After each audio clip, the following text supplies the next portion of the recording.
사진 한 장 보여주시겠습니까? 위의 사진은 우리나라에 있는 한 박물관에 있는 사진입니다. 이곳은 평택에 있는 박물관 같이 되어 있는데 성경의 유물들이 전시되어 있습니다. 성막은 진짜 1:1로 원형 그대로 복원이 되어 있고, 지금 보는 것은 솔로몬 시대에 지었던 성전이라고 합니다. 사진에 보기에는 크기가 그렇게 크지는 않아 보입니다. 그러나 실제로 보면 크기가 제법 큽니다. 다음 장 넘겨주시겠습니까? 조금 더 가까이 가서 본 겁니다. 넘겨주세요. 예, 넘겨주시겠습니까? 예, 뒤에서 본 사진입니다. 마지막 사진입니다. 넘겨주십시오. 많은 사람들이 솔로몬 하면 성전 건축을 생각할 수 있습니다. 그리고 지혜의 왕이라고 생각할 수도 있습니다. 사실 이 성막 박물관에 갔을 때에 저에게 있어서는 아주 유익한 것들이 많이 있었습니다. 성경에 기록된 유물들이 이렇게 생겼구나. 정말 성막이 엄청나게 컸습니다. 성막이 이런 곳이구나. 40분, 50분 설명을 들으면서 성경에 대해서 내가 모르는 것들이 너무나 많이 있었구나 라는 생각을 했습니다. 그런데 같이 갔던 우리 어린 초등부 친구들에게는 약간 지겨울 수가 있었습니다. 그래서인지 몰라도 이 솔로몬 시대에 지었던 이 성전을 그냥 훑어 지나간 적이 있었습니다. 그런데 지금 생각하면 너무너무 아쉽습니다. 왜냐하면 제가 이 본문을 보면서 성전이 오늘 우리에게 있어서는 크게 관심을 갖지 못하고 있고 크게 의미를 가지지 못할 수도 있겠지만, 성전은 하나님께서 당시에 솔로몬에게 주신 아주 큰 영광이었습니다. 여러분 잘 아시는 것처럼 다윗은 성전을 지으려고 했습니다. 그런데 하나님께서 다윗에게 성전 짓기를 막았습니다. 그 이유는 다윗이 피를 많이 흘렸습니다. 전쟁을 많이 했습니다. 그래서 다윗의 때에는 하나님께서 평화의 성전을 허락하지 않았습니다. 그리고 그의 아들들, 특히 솔로몬에게 성전을 지을 수 있도록 허락해 주십니다. 역대상 22장 10절 제가 한번 읽겠습니다. 그가 내 이름을 위하여 성전을 건축할지라. 그는 내 아들이 되고 나는 그의 아버지가 되어 그 나라 왕위를 이스라엘 위에 굳게 세워 영원까지 이르게 하리라 하셨나니, 하나님께서 허락하신 말씀입니다. 다윗에게는 성전을 허락하지 않았지만 솔로몬 시대에는 하나님께서 성전을 허락해 주셨습니다. 오늘은 성전에 관한 본문의 말씀입니다. 우리가 잘 알고 있는 성경 구절은 우리가 읽었던 본문 14절입니다. 복음성에도 있는 것처럼 하나님의 백성들이 자신의 죄에서 자복하고 회개하고 하나님께 돌아갈 때 하나님께서는 우리를 용서해 주시고 우리를 고쳐주신다라고 말씀하셨습니다. 이 복음성 우리는 너무나 잘 알고 있습니다. 그런데 이 복음성의 배경에는 성전이 있었습니다. 그래서 오늘 저는 성전과 함께 성전에 임하신 하나님의 은혜, 그리고 오늘 이 시대에 살아가는 하나님의 백성들이 어떻게 살아야 되는지 함께 짧게 말씀을 나누고자 합니다. 솔로몬은 오랫동안 하나님 앞에 성전을 짓고자 했습니다. 성전 짓는 시기가 7년 6개월 정도 걸렸다고 합니다. 엄청난 시간을 성전에 투자했던 것입니다. 솔로몬이 즉위하자마자 성전을 지은 것은 아닙니다. 솔로몬은 성전을 짓기 이전에 기브온 산당에서 우리가 잘 알고 있는 것처럼 1000번째, 1000번의 번제를 하나님께 드립니다. 그리고 그날 밤 하나님께서 솔로몬에게 나타납니다. 내가 내게 무엇을 주랴? 너는 구하라. 우리가 잘 아는 것처럼 솔로몬은 하나님의 백성들을 재판을 하기 위해 지혜와 지식을 구했습니다. 이에 하나님께서는 솔로몬에게 지혜와 지식뿐만 아니라 부와 재물과 영광도 주셨습니다. 그리고 솔로몬은 예루살렘으로 돌아갑니다. 그리고 그곳에서 솔로몬이 성전을 짓고자 결심하고 성전을 짓기 시작합니다. 그리고 7년 6개월 이후에 성전이 완공됩니다. 솔로몬이 성전을 완공한 이후에 하나님 앞에 간절히 기도합니다. 정말 간절한 기도가 일어나기 시작합니다. 그 내용이 역대하 6장 35절 이후의 내용입니다. 그 중에서 제가 6장 38절과 39절의 내용을 한번 읽어보도록 하겠습니다. 6장 38절 내용입니다.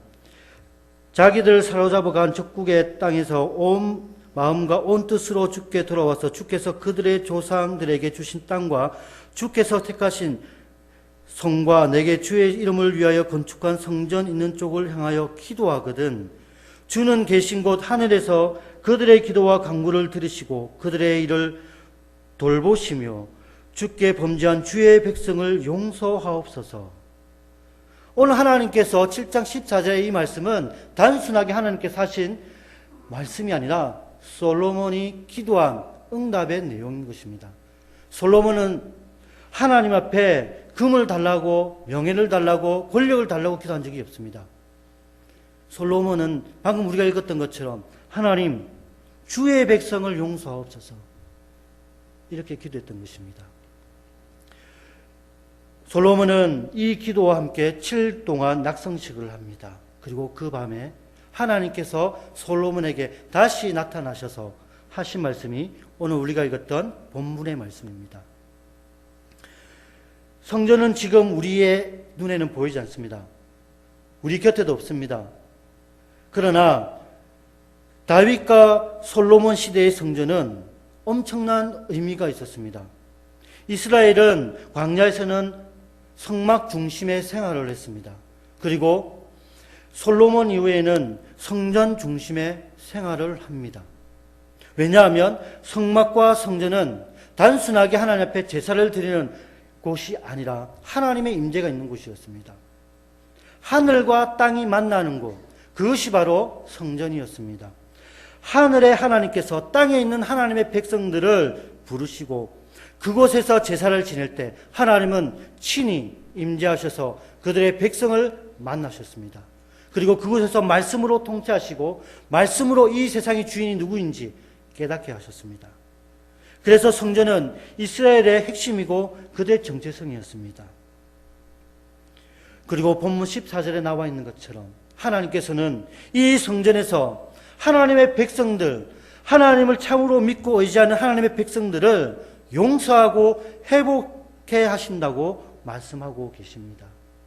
결국 성전은 단순히 하나님의 백성들이 제사 드리는 곳, 그것을 뛰어넘어 하나님이 인자하시는 곳, 말씀이 있는 곳, 통치가 있는 곳, 그리고 용서와 회복이 있는 곳이었습니다.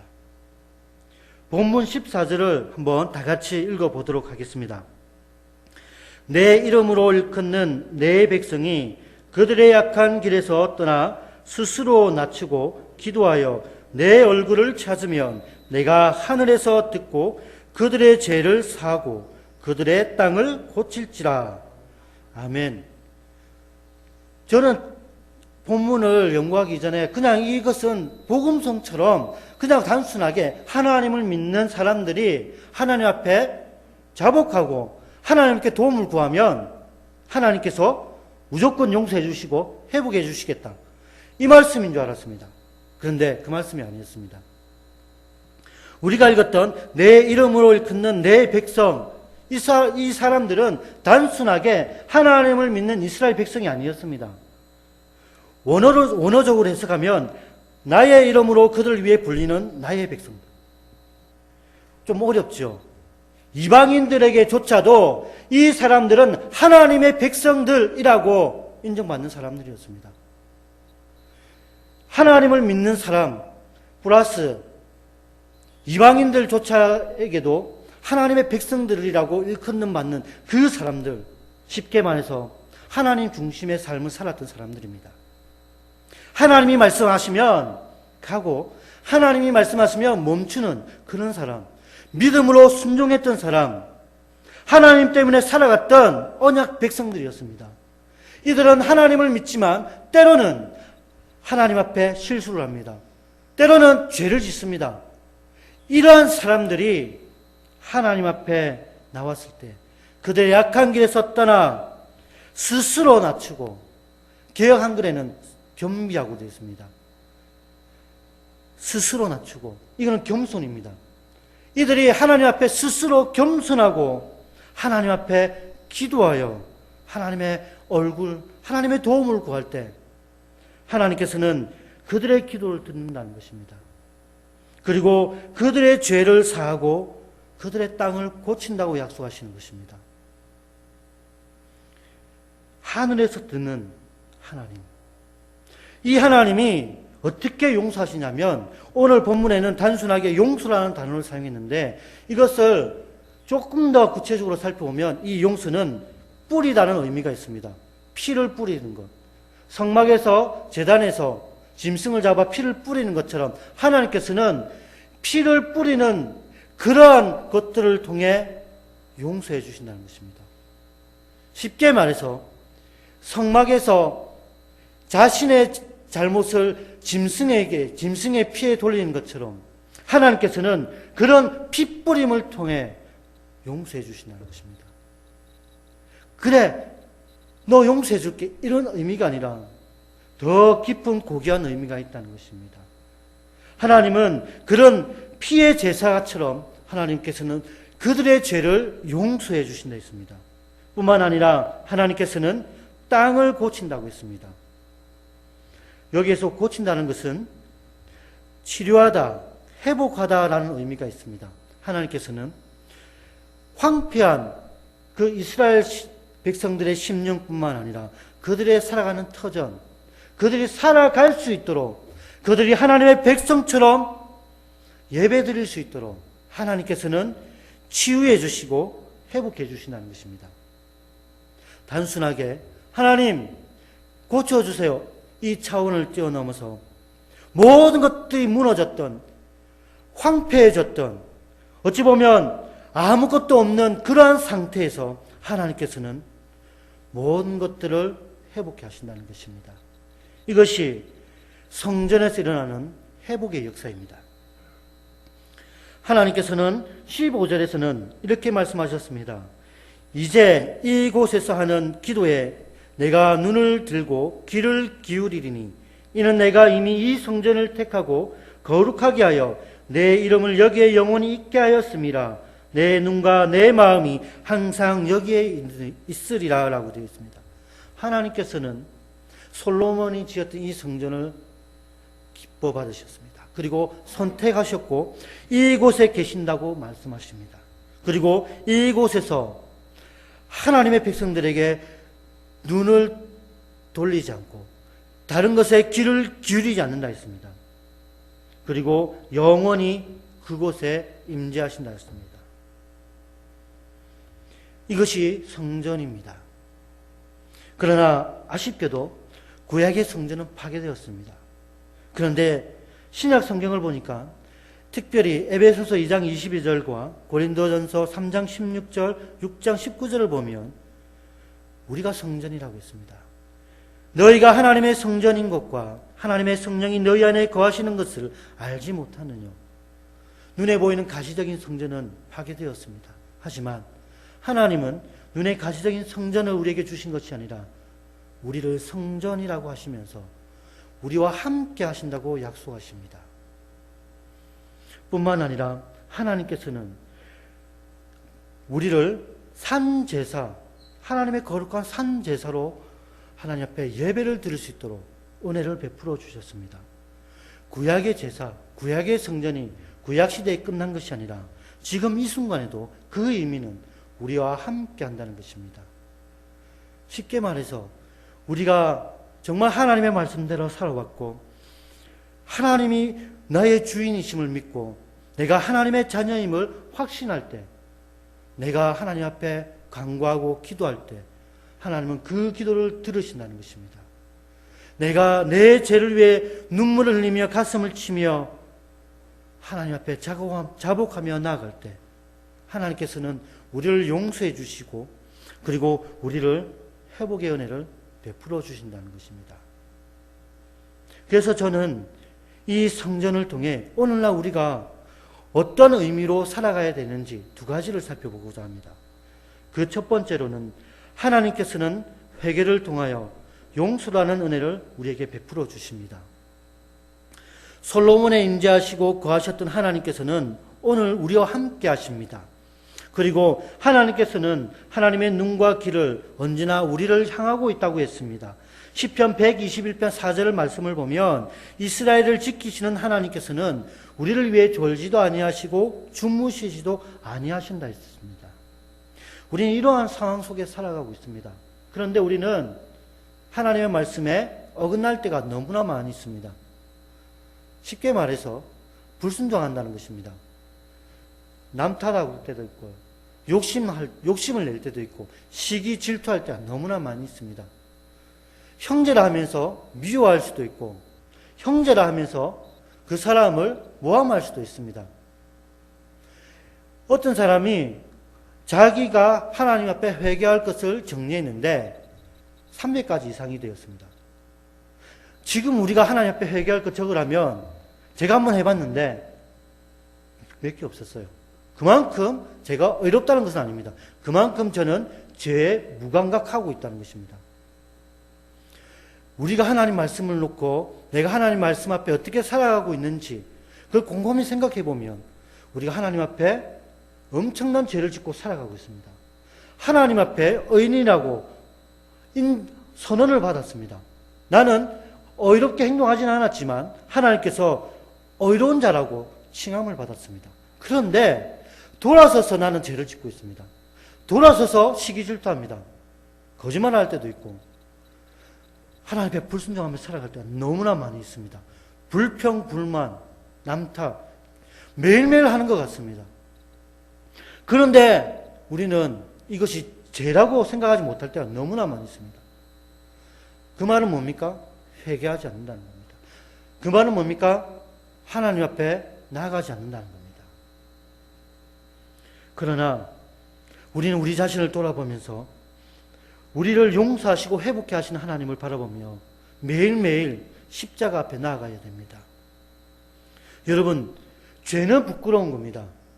죄를 짓는 것은 나쁜 겁니다. 그러나 하나님 앞에 우리의 죄를 놓고 회개하는 것은 부끄러운 게 아닙니다. 하나님 앞에 내 죄를 놓고 눈물을 흘리며 가슴을 치며 울며 도와달라고 통하는 것은 부끄러운 게 아닙니다. 오히려 뻔뻔하게 살아가는 것이 부끄러운 겁니다. 사랑하는 성도 여러분, 왜 내게 은혜가 없을까? 왜 나는 예배를 드려도 기쁨을 누리지 못할까? 왜 내게 감사가 없을까? 처음에 내가 신앙생활을 할 때는 밥을 먹지 않아도 감사가 있었고 가난해도 기쁨이 있었고 아무리 열심히 아무리 엄청난 어려운 일을 한다 하더라도 감사가 있었는데 지금 나는 왜 이럴까? 여러분 그렇게 생각해 본 적이 있지는 않을까요? 저는 한 번씩 그렇게 생각해 봅니다. 내가 처음 주님 만났을 때 정말 부끄러웠지. 그런데 너무나 감사했고 기뻤습니다. 어린 나이지만 여러분 하나님 때문에 비를 맞고 1시간씩 교회당으로 걸어갔습니다. 버스가 없었기 때문에. 여러분 사람들이 이상한 사람으로 쳐다보더라도 기쁨이 있었습니다. 여러분 교회 시설이 너무나 불편할 정도였습니다. 화장실이 밖에 있었고 한 개밖에 없었어요. 그런데도 감사했습니다. 내가 하나님 앞에 예배 드리는 그 자체만 하더라도 그것이 내 영광이고 감사가 되었습니다. 그런데 오늘날 나 자신을 보면 그렇지 않습니다. 불평하고 불만할 때가 너무나 많습니다. 조금만 부족해도 남 탓합니다. 너 때문이야. 그리고 불평하고 그런 제 자신을 발견하게 됩니다. 예전에는 조그만 거 하나만 있어도 감사했는데 지금은 그렇지 않아요. 지금은 내 안에 정욕이 너무나 많다는 걸 깨닫습니다. 욕심이 너무나 많다는 것도 깨닫습니다. 그래서인지 말씀을 들어도 기쁨이 별로 없어요. 기도를 해도 답답할 때가 너무나 많이 있습니다. 깨닫습니다. 아, 내가 하나님 앞에 정말 낮아지지 않았구나. 내가 정말 하나님 앞에 겸손하게 나아가지 않았구나. 그러면서 하나님 앞에 그리고 십자가 앞에 제 자신을 발견하게 됩니다. 하나님 용서해 주시옵소서. 하나님 나를 불쌍히 여겨 주시옵소서. 많은 사람들이 그런 말을 하죠. 특별히 제가 살인범 인터뷰하는 것을 들었는데 처음에 사람을 죽일 때는요 무섭답니다. 두렵답니다. 잠을 못 잡는답니다. 그런데 한 사람 두 사람을 해치다 보면 그게 두려움이 없어집니다. 무서움도 없어진답니다. 무감각해진다는 겁니다. 죄가 그런 겁니다. 처음에 하나님 앞에 죄를 지을 때 하나님을 두려워합니다. 내가 이러면 될까? 그러면서 하나님 앞에 회개 기도합니다. 그런데 계속해서 죄를 짓고 무감각하게 살아가면 뻔뻔하게 그렇게 살아갑니다. 당연한 것처럼. 그러다 보면 우리의 삶이 종교인으로 치부해버립니다. 그냥 주일날 예배 드리고 그냥 기도하게 되고 헌금하게 되고 교회를 섬기게 됩니다. 어떤 분이 그런 말을 합니다. 사람들이 교회를 섬기게 되는데 사람들이 힘들어하고 어려운 일을 하지 않으려고 한답니다. 그 이유 중에 한 가지가 뭐냐면 자기 안에 하나님의 은혜로 가득하지 못하기 때문에 그렇답니다. 어렵고 힘든 것들 다른 사람이 하면 돼. 나보다 좀 부족한 사람들이 하면 돼. 여러분, 이것이 교만인 것입니다. 오늘날 우리는 어찌 보면 이러한 환경 속에 살아갑니다. 많은 것들이 발전했지만 이러한 환경은 우리의 신앙을 저해합니다. 그래서 우리는 날마다 십자가 앞에 하나님 앞에 회개의 무릎을 꿇어야 됩니다. 그리고 십자가 앞에 우리를 용서해 주시는 하나님을 만나야 됩니다. 그러면 내 삶 속에 기쁨이 회복되어지고 내 삶 속에 구원의 은혜가 회복되어진다는 것입니다.